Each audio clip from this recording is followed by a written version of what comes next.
누군가를 잃는 순간은 단 한 번이었는데요.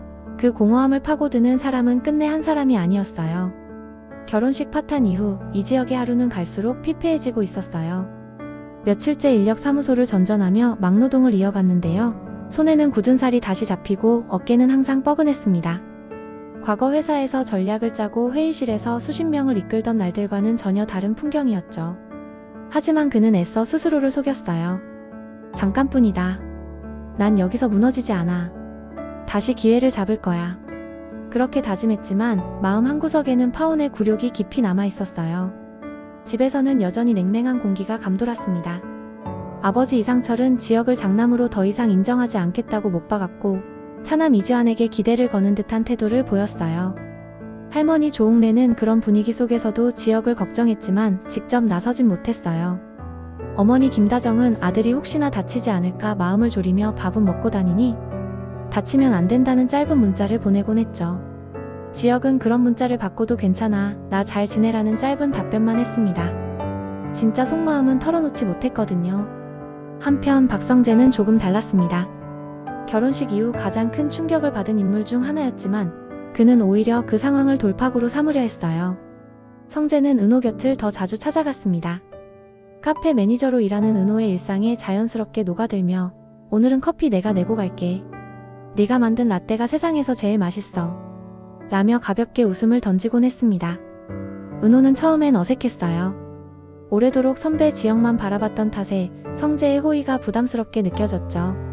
하지만 시간이 지날수록 성재의 다정함이 버팀목처럼 다가오기 시작했어요. 지역이 멀어진 지금 누군가가 옆에서 괜찮아, 넌 잘하고 있어라고 말해주는 게 큰 위로가 되었거든요. 어느 날 저녁 성재는 은호에게 조심스럽게 말을 꺼냈습니다. 은호, 나 예전부터 궁금했는데 너 지역이한테 고백했을 때 진짜 많이 힘들었지? 은호는 순간 움찔했지만 곧 담담히 대답했어요. 응, 힘들었어. 근데 뭐 내 마음이었으니까. 그냥 그런 거잖아. 좋아하는 사람이 나랑 같은 마음이 아닐 수도 있다는 거. 성재는 그 대답에 잠시 말이 막혔습니다. 오랫동안 가슴속에 묻어둔 감정이 올라왔거든요. 그는 웃으면서도 속으로는 이렇게 되뇌었어요. 그렇다면 내가 그 자리를 채울 수 있지 않을까? 지역이 아닌 내가 은호에게 다가가도 되지 않을까? 그때 마침 지역은 성재와 은호가 함께 있는 모습을 우연히 보게 되었습니다. 은호의 카페 근처를 스쳐 지나가던 길이었는데 창문 너머로 두 사람이 웃으며 얘기하는 장면이 눈에 들어왔어요. 성재가 무언가를 건네주자 은호가 크게 웃었고 그 웃음은 지역의 가슴을 묘하게 저미게 했습니다. 그 순간 지역은 발걸음을 멈췄다가 곧 아무 일 없다는 듯 돌아섰습니다. 하지만 마음속은 소용돌이쳤어요. 나한테는 더 이상 웃어주지 않겠지. 성재는 의도적으로 은호와의 시간을 늘렸습니다. 은호가 퇴근할 때 맞춰서 데려다 주거나 작은 소품을 선물하며 너 생각나서 샀어 라고 자연스럽게 말했어요. 은호는 조금씩 흔들리면서도 동시에 지역의 얼굴을 떠올리곤 했습니다. 밤마다 잠들기 전 은호는 자꾸 스스로에게 물었어요. 내가 지금 성재 때문에 웃는 걸까? 아니면 그냥 지역을 잊으려고 웃는 걸까? 그 무렵 정보와의 상황은 심상치 않았습니다. 결혼식장에서 도망친 이후 하늘건설 내부에서는 그녀를 향한 불신이 커지고 있었거든요. 특히 전 남자친구 서재욱과의 관계가 소문으로 퍼지면서 정보와는 더 고립되었어요. 회사 사람들은 속삭였죠. 서재욱이랑 아직도 이어져 있는 거 아니야? 그러니까 결혼식장에서 도망쳤지. 정보와는 억울했지만 변명할 방법이 없었습니다. 그녀가 서재욱에게 보낸 문자가 외부로 흘러나갔다는 얘기까지 돌면서 그녀의 입지는 점점 좁아졌습니다. 이런 상황을 멀리서 지켜본 지역은 묘한 감정을 느꼈습니다. 결혼식장에서 자신을 버린 여인이지만 동시에 자신처럼 몰락해가는 인물이었기 때문이죠. 그는 속으로 생각했습니다. 결국 나만 당한 게 아니구나. 저 여자도 자기만의 대가를 치르고 있는 거겠지. 은호는 어느 날 밤 집 앞 골목에서 성재와 단둘이 마주했습니다. 은호는 피곤해 보였고 성재는 조용히 그녀에게 따뜻한 음료를 건네며 말했어요. 은호야, 나 사실 너 좋아했어. 오래전부터. 은호는 잠시 눈을 피하다가 곧 성재를 똑바로 보며 대답했습니다. 알아요. 본부장님이 그랬다는 거 나도 느꼈어요. 근데 지금 내 마음은 잘 모르겠어요. 성재는 서두르지 않았습니다. 괜찮아. 난 기다릴 수 있어. 너 혼자 흔들리지 않게 그냥 옆에서 지켜볼게. 그 말은 은호의 마음을 더욱 복잡하게 만들었어요. 그녀는 방으로 돌아와 혼잣말처럼 속삭였습니다. 왜 하필 지금 왜 하필 너야? 지혁은 여전히 자존심 때문에 은호에게 다가가지 못했지만 그녀가 성재와 함께 있는 모습을 떠올릴 때마다 가슴이 무겁게 내려앉았습니다. 그는 속으로 다짐했어요. 나는 지금 무너져 있지만 언젠가 다시 일어나서 모든 걸 되돌려 놓을 거다. 그때까지 버텨야 한다. 은호는 다시 일상으로 돌아가 고성이가 맡긴 전시회 공간의 벽면 도안을 정리하고 있었어요. 그녀가 스케치한 곡선 패턴은 단순하면서도 따뜻한 느낌이 있었는데요. 고성이가 그 도면을 보더니 잠시 말을 멈추고 지그시 바라봤습니다. 참 낯익네요. 예전에 아주 소중했던 사람이 이런 무늬를 참 좋아했거든요. 순간 그녀의 눈빛이 흔들렸는데 금세 미소로 덮어버렸습니다. 아, 별 얘기 아니에요. 그냥 오랜 기억이 생각나서. 지은호는 무슨 뜻인지 알 수 없어 고개를 끄덕였지만 괜히 마음이 묘하게 남았습니다. 단순한 디자인 이야기일 텐데 고성이의 표정은 설명할 수 없는 깊은 그리움 같은 게 스쳐 지나갔거든요. 은호는 그날 밤 도면을 바라보다가 자꾸만 고성이의 그 말이 떠올랐습니다. 같은 시간 지혁은 재기를 위해 동네 소규모 인테리어 팀에서 벌어진 작은 프로젝트에 투입되어 있었어요. 덕트 라인 재배치, 노후 전선 교체, 단가 맞추느라 머리를 싸매는 일. 예전 같으면 이건 설계부터 다시라고 큰 그림을 그렸을 텐데요. 지금은 손에 망치부터 쥐고 있어야 했습니다. 그래도 현장 반장은 이지혁을 눈여겨봤는데요. 야, 너 도면 보는 눈 있네. 손도 빠르고. 그 말이 모처럼 인정처럼 들렸습니다.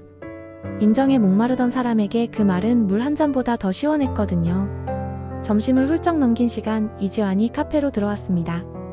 운전기사 겸 보디가드 일을 마치고 박영라를 내려다주고 온 길이었어요. 누나, 오늘도 손님 많네요. 라고 말하며 설거지대를 자연스레 차지했는데요. 지은호는 아니, 손님이 많다는 핑계로 널 부려먹는 느낌이잖아. 하면서 웃었습니다.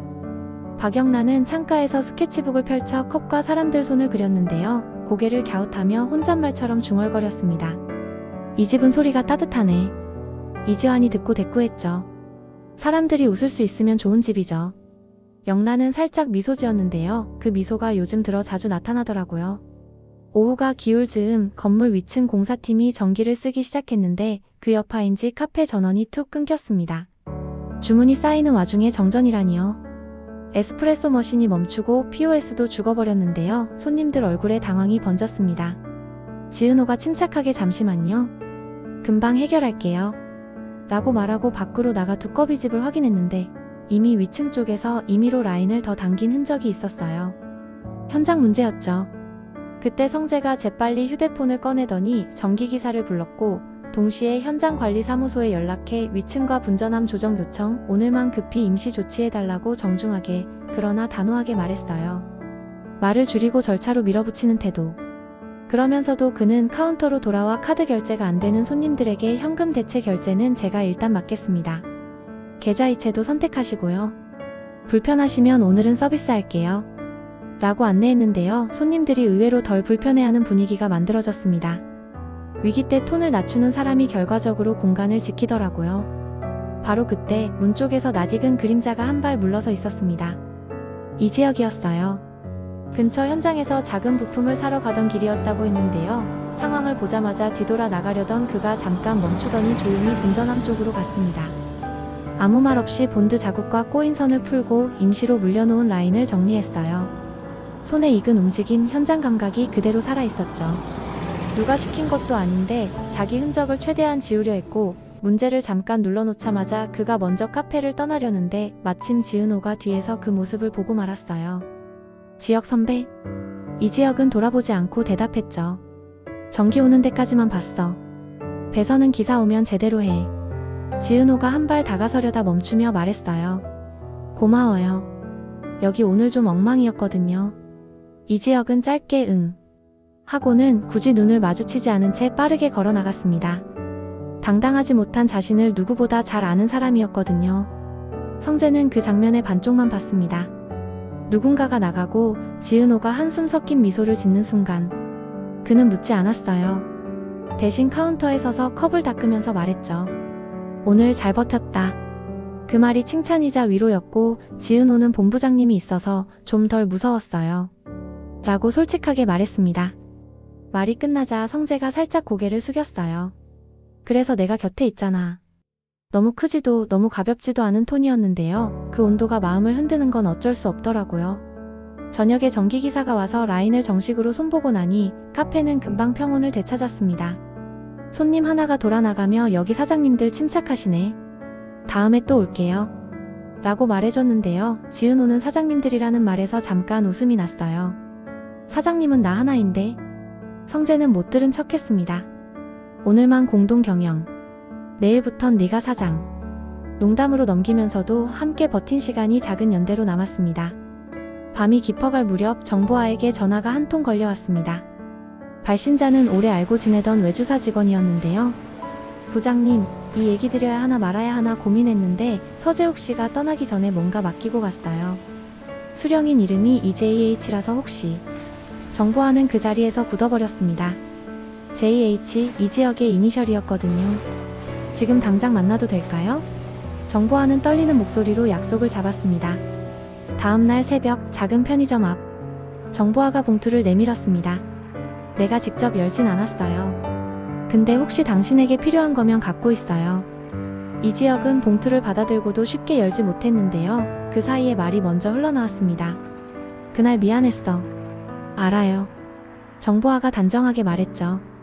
그 말이 가벼워지지 않게 하려고 오히려 그날 이후에 말을 아꼈어요. 이 지역은 봉투를 조심스럽게 열었습니다. 안에는 현장 일지 사진과 몇 개의 음성 파일이 들어있었는데요.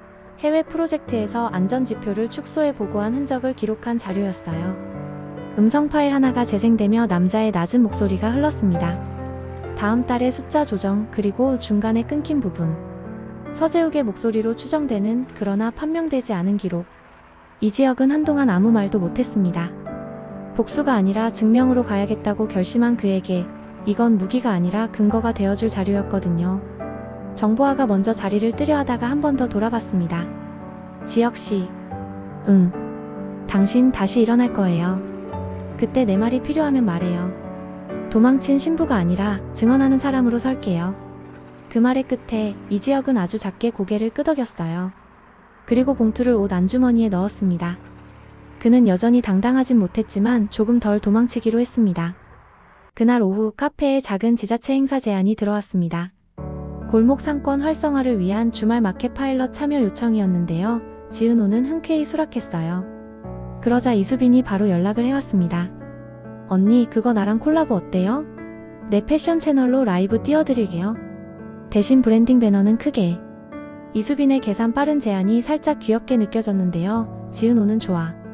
대신 우리 집 손님들 동선 막히지 않게만 도와줘. 라고 조건을 달았습니다. 이수빈은 반짝 웃으며 역시 언니. 거래는 깔끔하게. 라며 엄지를 들었죠. 주말 마켓 당일 박성재는 새벽부터 테이블 나르는 걸 도왔고 이지화는 주차 안내부터 안전 동선 관리까지 꼼꼼히 챙겼습니다. 박영란은 즉석 초상화를 그려주며 아이들과 눈을 맞췄는데요. 그림을 받아든 아이가 고맙습니다.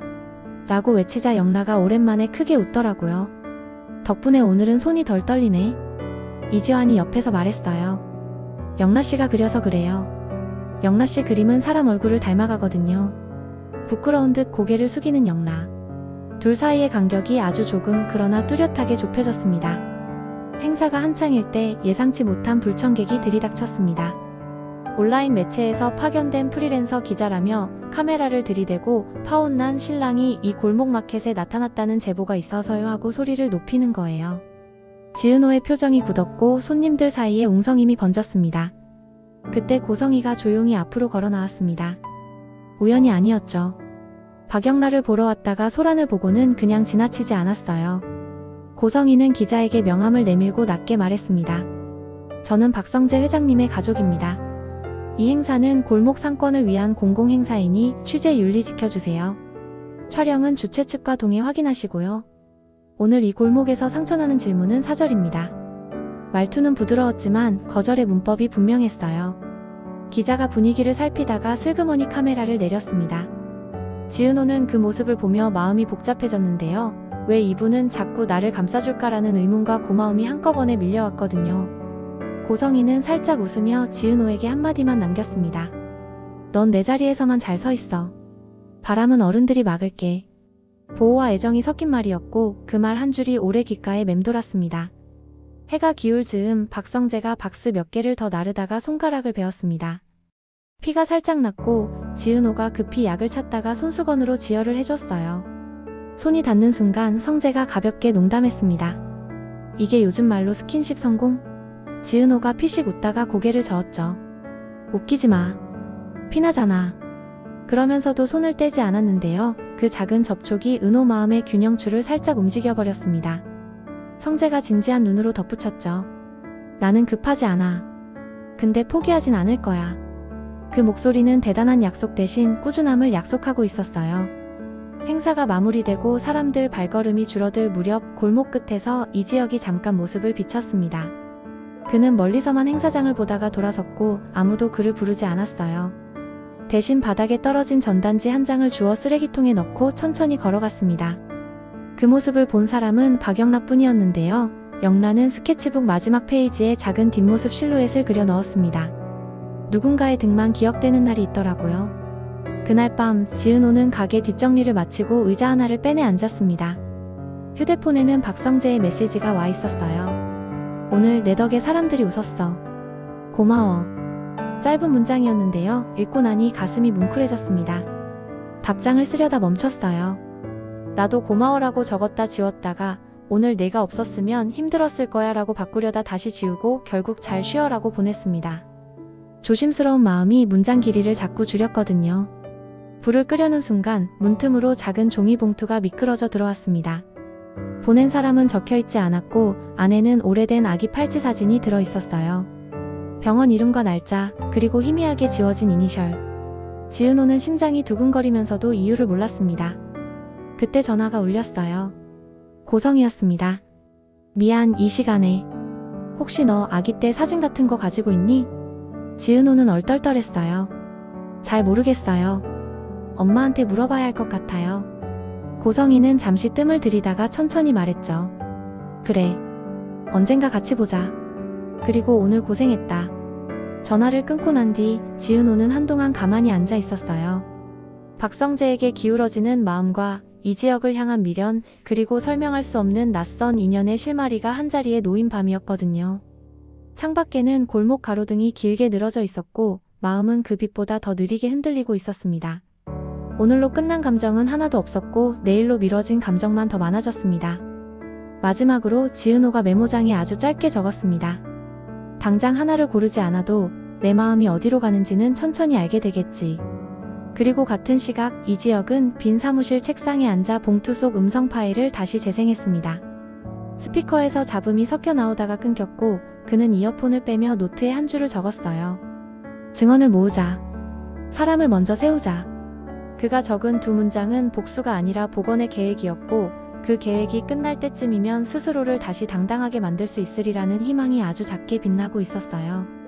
엔딩 자막처럼 휴대폰 불빛이 한 번 더 켜졌습니다. 박성재에게서 새 메시지. 내일 간판 심율 추가 견적 나와. 네가 결정하는 거니까 부담 갖지 말고 필요하면 내가 같이 봐줄게. 지은호는 응 하나만 보냈는데요. 그 응 속에 오늘 하루의 고마움과 내일을 향한 망설임이 같이 들어있었죠. 사람 마음은 밀지도 당기지도 않는 게 제일 어렵다 했는데 오늘은 한 사람은 더 다가왔고 한 사람은 더 멀어졌고 또 다른 한 사람은 아주 멀리서 다시 걸어올 준비를 하고 있었습니다.